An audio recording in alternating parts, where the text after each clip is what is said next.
Hello everyone समस्त को स्वागत करुच्ची आमर यूट्यूब चैनल शुभ स्टडी चैनल को प्राय पिलामानकर मनर क्वेश्चन थाए जे ओडिया साहित्य प्रथमे कौन सब रचित होईछि काव्य कविता टू आरंभ करी गल्प उपन्यास प्रबंध एति सहित पत्र पत्रिका समस्त ओडिया साहित्य प्रथमे सब कौन ए सब विषय देख आज भिडियो आलोचना करी जिबा देख ए सब तो निश्चित भाव में हेल्पफुल हम +3 रे करुवा ओडिया ऑनर्स निजे करुवा पिलामानकु बहुत हेल्पफुल हम एति सहित पीजी एंट्रांस लगी सीयूटी एंट्रांस अच्छे और सीपीटी एंट्रांस लगी बहुत हेल्पफुल हो से पिलामानकु जो माने कि देवाकू जाउछंती एवं नेट जेआरएफ लगी बहुत ही हेल्पफुल करिवो। देखो आज भिडियो में आलोचना करि जिबा ओडिया साहित्य समस्त रहुथिया प्रथम कौन कौन रही तांकर सब बरणी गुड़िक आलोचना करने सहित के मसीह कौन सब रचित होता एवं तांकर रचयिता मानक आलोचना कर तो निश्चित भाव में जदि पीडीएफ को तुम्हें चाहूब तो निश्चित भाव में आम टेलीग्राम ग्रुप रे जॉइन हो जातु टेलीग्राम ग्रुप लिंक ए भिडियो डेस्क्रिप्शन तले मुझे दे देइछि। तो चलो देखा कौन सब रही तुम ओडिया साहित्य प्रथम 53टी मात्र देख अच्छी। तो देख प्रथम अच्छी प्रथम ओडिया कविता देख प्रथम ओडिया कविता हूँ तुम है कायातुर चर्जिया जे कि 10वीं शताब्दी थिला सेटा एवं लुईपा रचना करते रचयिता होती लुईपा एवं मुझे देख कहीदा चाहे आग को आमर यही चैनल तुम सीपीटी एवं सीयूटी एंट्रांस लगी ओडिया पिलांक लगी ओडिया रे सीपीटी एग्जाम जो होउची सीपीटी एंट्रांस एवं सीयूटी एग्जाम आमर लगी क्लास मध्य जारी रहिबो। तो निश्चित भाव में से पर्यंत तुम चैनल को सब्सक्राइब करी पाखरे थिबा ऑल नोटिफिकेशन बेल को ऑन कर दी थाओ एवं निज निज सांगसाथी मानक मध्य शेयर कर दी थाओ कारण आम रेगुलाली चेष्टा करिबा कि सीपीटी एग्जाम सीयूटी एग्जाम लगी ओडिया रे क्लास आनिबा लगी। तो देखो तापर कौन अच्छी प्रथम ओडिया प्रबंध देख प्रथम ओडिया प्रबंध होउची जेटा कि विवेकी केबे रचित होइतला रे ना 1873 मसीहा रचित होइतला एवं तांको रचयिता होउचंती राधानाथ राय बुझी पारछो। तापर देखो 3 रे कोन अछि प्रथम ओडिया उपन्यास देख प्रथम ओडिया उपन्यास होउची कोन पद्मामाली हैला पद्मामाली जे कि कोन 1888 मसीहा रचित होइतला एवं तार रचयिता होउचंती उमेश चंद्र सरकार बुझी पारछो।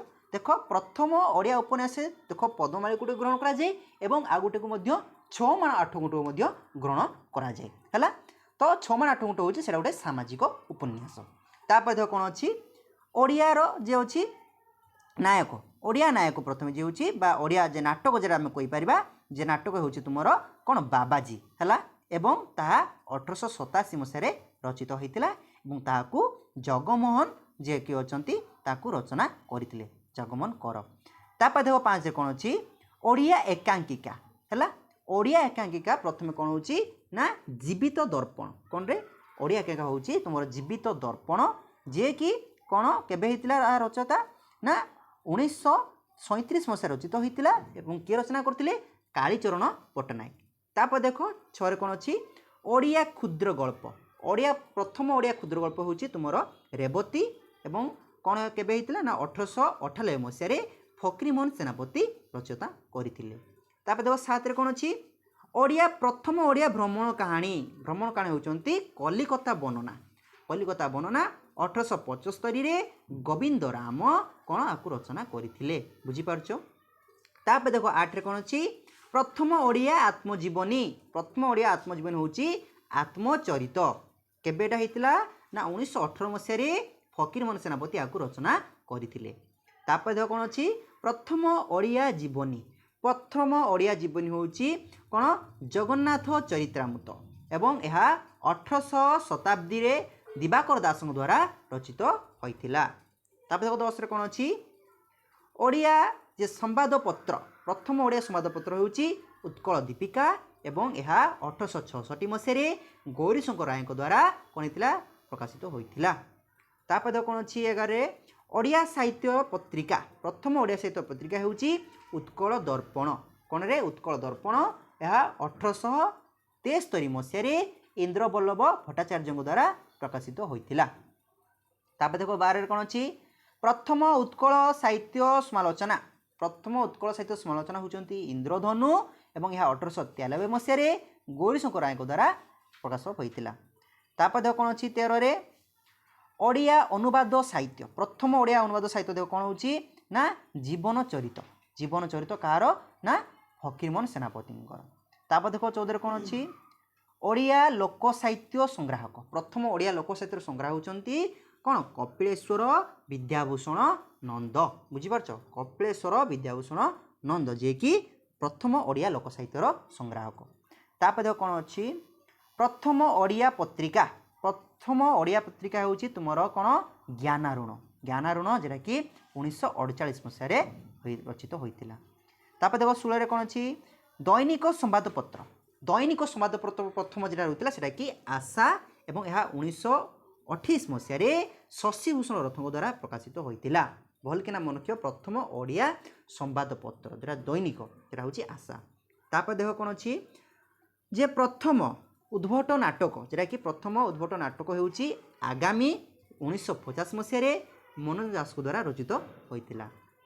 ତାପରେ ଦେଖ ଓଡ଼ିଆ ସାହିତ୍ୟର ପ୍ରଥମ ମନସ୍ତାତ୍ତ୍ୱିକ ଉପନ୍ୟାସ ଯେଉଁଟାକି ରହୁଛି କ'ଣ ମନେ ମନେ। ମନେ ମନେ ପ୍ରଥମ ମନସ୍ତାତ୍ତ୍ୱିକ ଉପନ୍ୟାସ ଯେଉଁଟାକି ବୈଷ୍ଣବ ଚରଣ ଦାସଙ୍କ ଦ୍ୱାରା ରଚିତ ହୋଇଥିଲା। ତାପରେ କ'ଣ ଅଛି ଦେଖ ଓଡ଼ିଆ ସାହିତ୍ୟର ପ୍ରଥମ ଐତିହାସିକ ଉପନ୍ୟାସ ଯେଉଁଟାକି ଆମେ ଆଲୋଚନା କରିଲେ ଐତିହାସିକ ଉପନ୍ୟାସ ପଦ୍ମାମାଳୀ ହେଲା 1888 ମସିହାରେ ଉମେଶ ଚନ୍ଦ୍ର ସରକାରଙ୍କ ଦ୍ୱାରା ରଚିତ ହୋଇଥିଲା। ତାପରେ ଦେଖ କ'ଣ ଅଛି 20ରେ ସାମାଜିକ ଉପନ୍ୟାସ। ଓଡ଼ିଆ ସାହିତ୍ୟର ପ୍ରଥମ ସାମାଜିକ ଉପନ୍ୟାସ ହେଉଛି କ'ଣ 6 ମାଣ 8 ଗୁଣ୍ଠ। 6 ମାଣ 8 ଗୁଣ୍ଠ ରଚୟିତା ହେଉଛନ୍ତି ଫକୀରମୋହନ ସେନାପତି। ବୁଝିପାରୁଛ। ତାପରେ ଓଡ଼ିଆ ସାହିତ୍ୟର ପ୍ରଥମ ବୈଜ୍ଞାନିକ ଗ୍ରନ୍ଥ ହେଉଛି କ'ଣ ଦୃଷ୍ଟି ବିଜ୍ଞାନ। ଦୃଷ୍ଟି ବିଜ୍ଞାନ ଯାହାକି ସଚ୍ଚିଦାନନ୍ଦ ତ୍ରିଭୁବନ ଦେବଙ୍କର ଦ୍ୱାରା ରଚିତ ହୋଇଥିଲା। ତାପରେ 22ରେ ହେଉଛି ପ୍ରଥମ ନାରୀ କବି। ଓଡ଼ିଆ ସାହିତ୍ୟର ପ୍ରଥମ ନାରୀ କବି ହେଉଛନ୍ତି ମାଧବୀ ଦାସ। ବୁଝିପାରୁଛ। ତାପରେ 23ରେ ଦେଖ କ'ଣ ଅଛି ନାରୀ ଗାଳ୍ପିକା।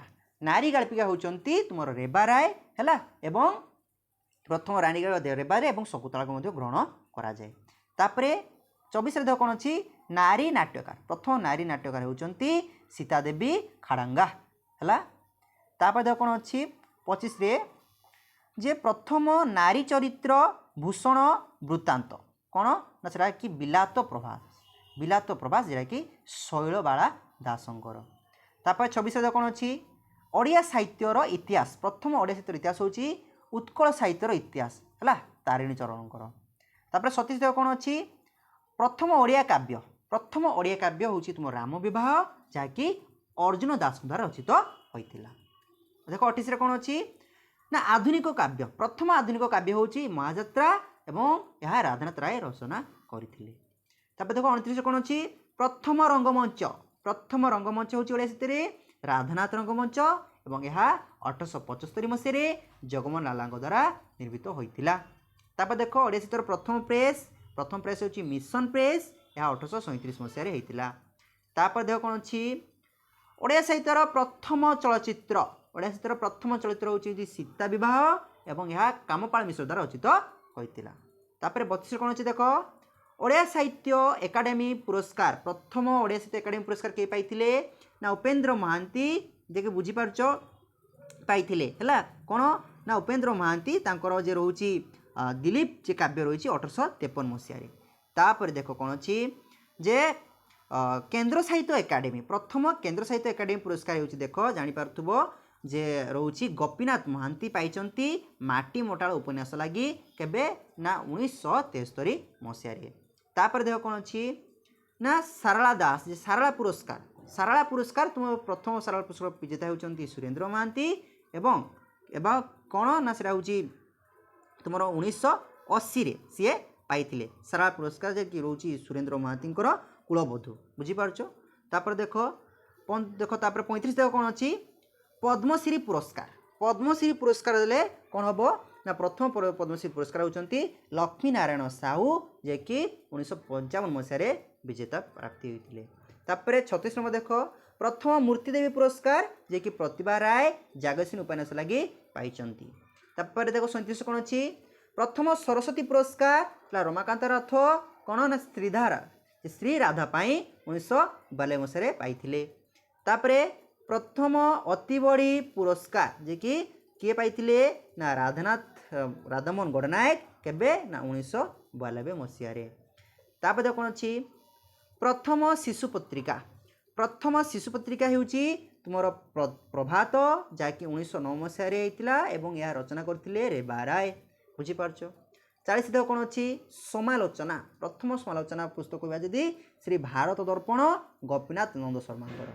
तापर देखो कौन अच्छी ना कलाभूषण प्रथम कलाभूषण हूँ आचार्य चर्याचय है आश्चर्य चर्याचय जोटा कि 1944 मसीह करुणाकर द्वारा रचित होता प्रथम कलाभूषण जे कि आश्चर्य चर्याचय नाम परिचित यहाँ करुणाकर 1944 मसीह रचना करते तापर लोकगीतर संकलन देख प्रथम लोकगीतर संकलन होड़ा साहित्य चक्रधर महापात्र जे कि उत्कलर गाउली लिपि तापर देख कौन अच्छी 43 प्रथम लोककाणी संग्राहक प्रथम लोककाणी संग्राहक होती गोपाल चंद्र प्रहराज है तापर देख कौन अच्छी 44 प्रथम अभिलेख ओडिया साहित्यर प्रथम अभिलेख होची उरजाम जैकि शिलालेख बुझीपार उरजाम शिलालेख है तापर देख कौन अच्छी ना प्रथम चौतीसा ओडिया साहित्यर प्रथम चौतीसा होची कलसा चौतीसा जैकि बत्सा दास द्वारा रचित तापर देख कौन अच्छी प्रथम हाथ लेखा पत्रिका जोटा कि कुजीवर देख आलोचना कले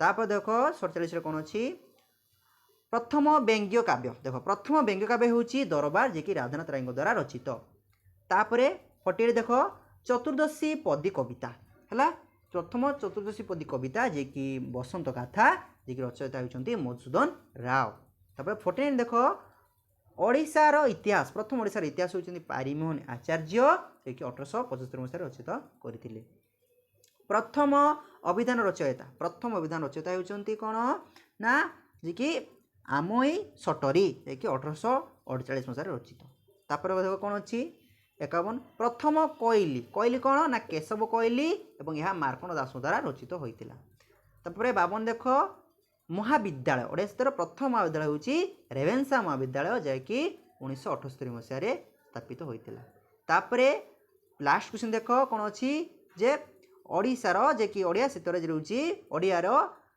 प्रथम विश्वविद्यालय जे कि उत्कल विश्वविद्यालय एवं यह केबे निर्माण 1934 मसीह होता तो देख एतिकी तुम रोचे ओडिया साहित्यर प्रथम तो निश्चित भाव में आहरी किछिटा रही जाइए आर परवर्ती भिडियो तुमको ले आनी तो से तुम अपेक्षा ताओ और एथि सहित जदि भिडियोटी भल लगी था तो निश्चित रूप गोटे लाइक करदेव और पीडीएफ चाहूले निश्चित भाव में आम टेलीग्राम ग्रुप शुभ स्टडीज ग्रुप रे तुम्हें जॉइन हो पार से ग्रुप्र लिंक ए भिडियोर डेस्क्रिप्शन तले मुझे देदेछि एवं ए भिडियोटी से सांग थोड़े सेयार करदेव जो मैंने कि ए वर्ष तुम सीपीटी सीयूटी एंट्रांस एग्जाम देवाई जाऊँगी एवं सबू ओडिया ऑनर्स पिला माने रही से निश्चित भाव में यही भिडियोटी से पाखे पहुँचवा दरकार कहीं समस्ते ओडिया साहित्यर हिस्ट्री को से जानीपारे तो निश्चित भाव में भिडियोटी नुआपाई आसते चैनल को सब्सक्राइब करी पाखरे ऑल नोटिफिकेशन बेल को ऑन करी रखि था जहाँफल सर्वप्रथम यहीपरि दमदार क्लास अपडेट तुमने पाइपर तो रही पुणी देखा तुम अन्य एक भिडियो जय जगन्नाथ।